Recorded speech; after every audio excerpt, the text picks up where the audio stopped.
Fire chief sent home on leave. Child dies hours after taking Pfizer shot. Robbery getaway motorcycle was stolen. And mercury poisoning, a silent epidemic with government support.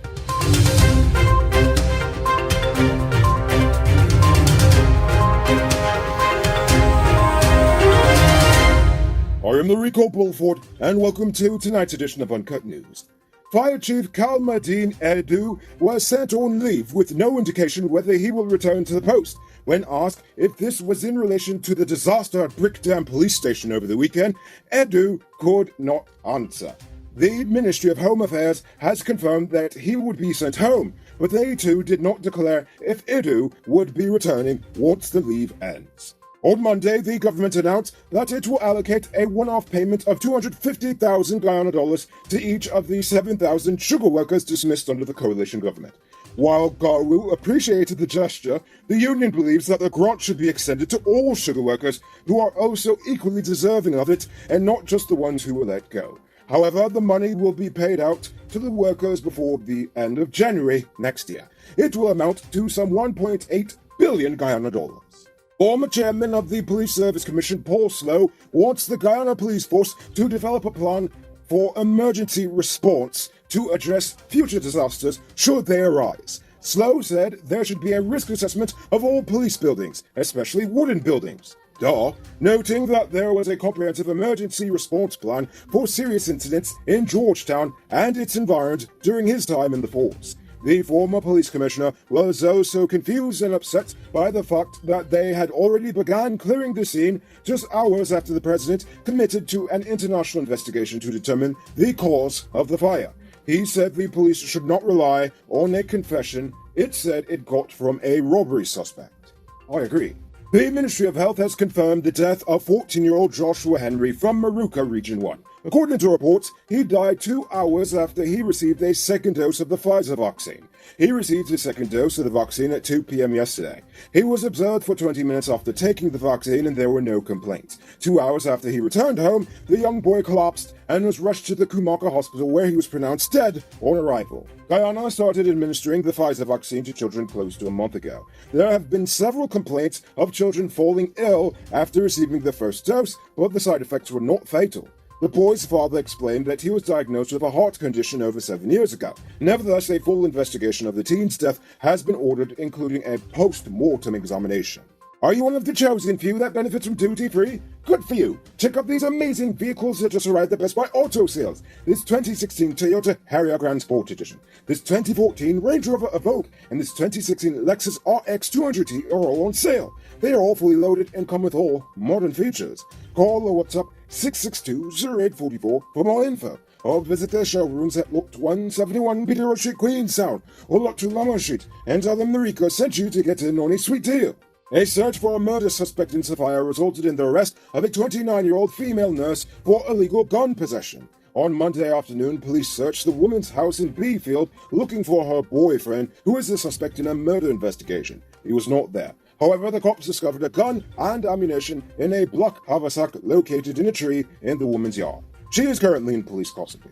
According to the police, the getaway motorcycle that was used in the fatal robbery of 19-year-old Joshua Tenney was stolen. This morning, the police reported that a 40-year-old man from Lodge visited the police station yesterday and reported that the same two suspects, Quasi Jupiter and David Smith, robbed him of his motorcycle, phone, cash and jewelry 3 days before the attack on Tenney.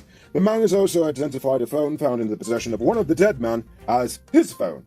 The man said he recognized the men when the police released their images, leading him to contact them. Oven Peppi's 30-year-old porter Dayanand Chandraban died yesterday after he fell off the back of a lorry in number 65 village. According to police, the driver, Ron Singh, was transporting construction materials with Chandraban in the tray when he heard a loud thud. When he looked in the rearview mirror, he saw the porter lying motionless on the ground. Singh took him to the hospital where he died while receiving treatment. Police have since arrested Singh. Don't miss the grand 50% off sale and get a free 1-month digital Prime bundle plan. Available at City Mall, Starbrook Square, Regent and Light Street, Marcy Turkine and Marcy Providence. Shop early, limited stocks available. It's now time for today's Run Report. Today, the nation recorded 115 new cases. There are now 807 persons dead, 34 in the ICU, 3,485 in home isolation. And the total number of confirmed cases around the nation now stands at 32,701. So please, people, wash your hands frequently. Avoid touching your nose and mouth and mask up before you leave the house. When you do leave home, try to avoid enclosed spaces and large crowds. And remember to give 6 feet of space between you and others. Now for a vaccine update. To date, 362,919, or 70.7% of the adult population, have received their first dose, while 212,477 persons are now fully vaccinated. As for the children, 25,180, or 34.5%, received the first dose, while 13,352, or 18.3%, are fully vaccinated with the Pfizer vaccine. Guyana is expecting 100,000 Pfizer vaccine doses later this week. Minister Anthony explained that the United States FDA is expected to approve the use of the Pfizer vaccine for children between the ages of 5 to 11. Following that, Guyana will be monkey see, monkey do, and begin administering the vaccine to this age group. Nevertheless, the government started immunizing pregnant and breastfeeding mothers with the Pfizer vaccine this week. This follows a recent spike in pregnant mothers being hospitalized with the virus. And now for our stupid news of the day. You know what I think is stupid? The ongoing state-sanctioned scheme to legitimize the poisoning of our beautiful nation by a small group of greedy miners and politicians. Recently, the Natural Resources Ministry signed an agreement with the Gold and Diamond Miner Association for the acquisition of mineral processing technology that can increase recovery of gold and ultimately reduce the use of mercury, not eliminate, but reduce. On the surface, this is a net positive, but it's ridiculous when you consider the fact that we signed on to an international agreement in 2013 called the Minamata Convention. The goal was to eliminate mercury in gold mining by 2017. And clearly, we are well past 2017, and we are only now trying to reduce mercury usage.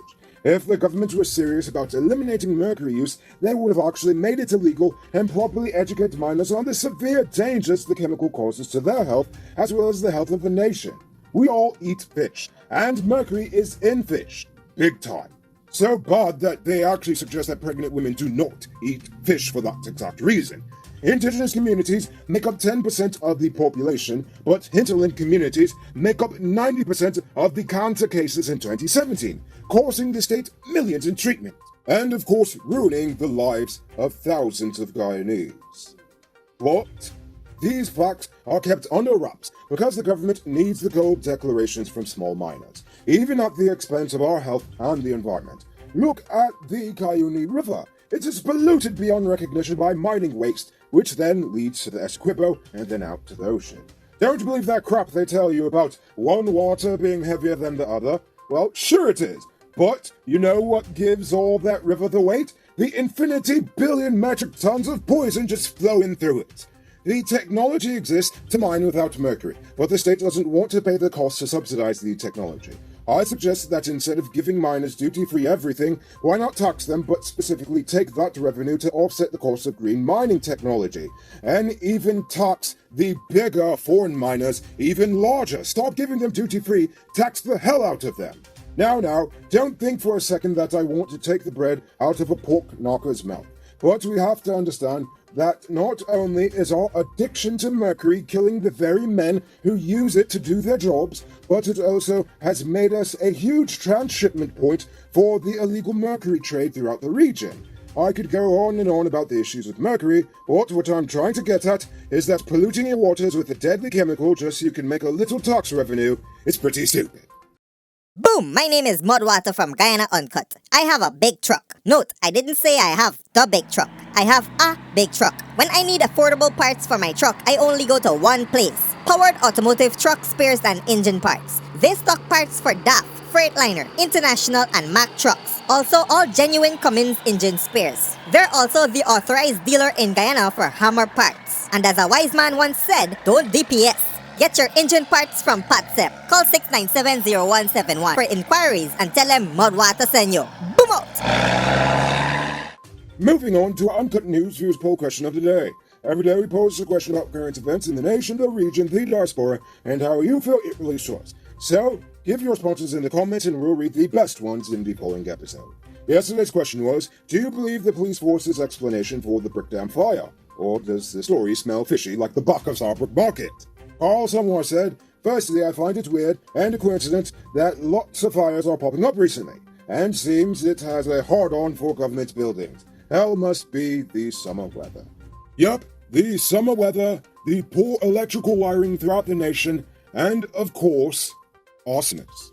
Desmond Andrea White says, no, I don't believe it, and yes, it does smell fishy like the back of Starbrook Market. Aha! Don Williams said, applaud the police and fire service for solving this fast. They are better than the FBI. Right? If they could only do this for every case, then they'd be the best in the world. We'd have to send them off to other countries to start solving their crimes. And King Tut says, if the police plot the fire, it was for good reasons. That building is about 100 years old. How could anyone function effectively in a box of firewood?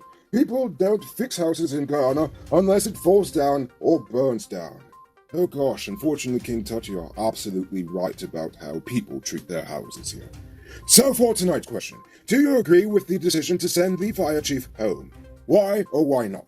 Think about that question and tell us in the comments below. If your response is good enough, we just might feature it in our next episode. Anyway, that's all the time we have for tonight, and check us out tomorrow for another. Until then, I'm Rico Bulford saying good night, folks.